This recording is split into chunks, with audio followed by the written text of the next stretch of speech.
Alright, what's going on, guys, and welcome back to the channel.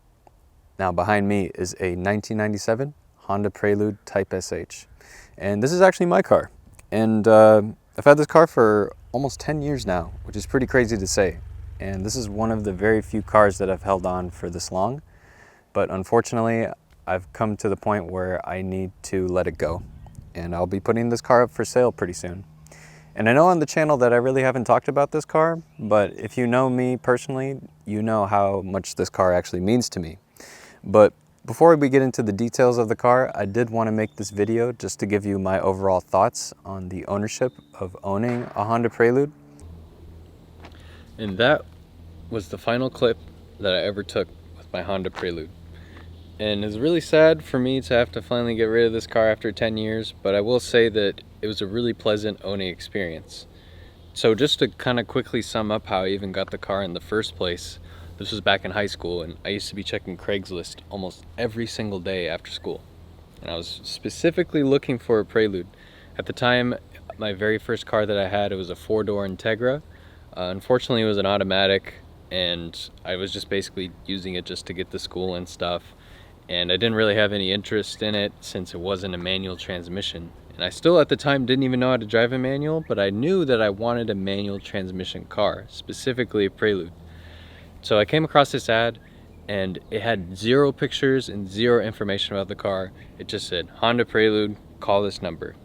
And ended up calling the number and got in touch with the lady that had the car at the Honda of Seattle dealership. And the dealership was telling her that it had a blown head gasket.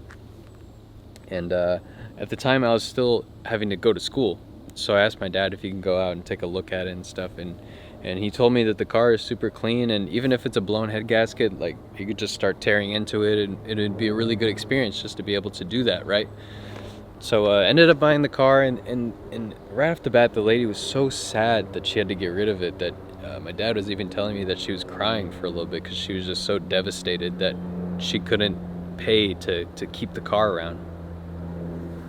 So I get it back to the shop and find out that all it really was actually just a radiator hose that ruptured, and all the coolant spewed out of it.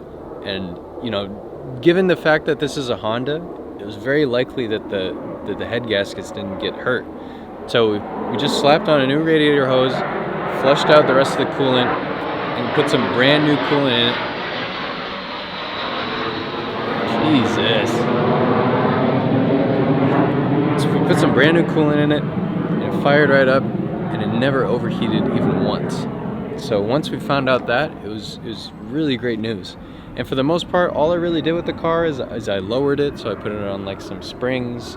I changed out the wheels and tires. Those are actually off of a 240SX from a good friend of mine that used to be super into the 240s and stuff, and I really like the wheels and tires, and one day we just test fitted them on just for fun, and the car looked awesome. So, you know, besides that, there was just very little cosmetic things here and there, like I found the front lip and the side lips, which is really difficult to find nowadays especially. So I'm sure that I went to a really good home. I can tell that the guy, when he picked up the car, like, it was a super young dude. Like, this guy, he was very nervous even driving the car around the neighborhood at like 20 miles an hour. So I could tell that he is gonna be really into this car, and he's gonna really want to keep it on the road. So I'm glad that that happened, but at the same time, you know, with all this car stuff, it becomes very easy to become attached to some of these cars, and before you know it, 10 years goes by just like that, and you end up having this car, and it kind of becomes like an extension of you, you know. It really latches onto you, and there's so many fond memories that I have in it that I could spend hours and hours talking about, but I don't want to bore you guys with all those little details there, so I think we'll just have to save that for another time. But with that being said, I really appreciate you guys watching today, and if you're looking for more car content just like this, make sure to subscribe for more.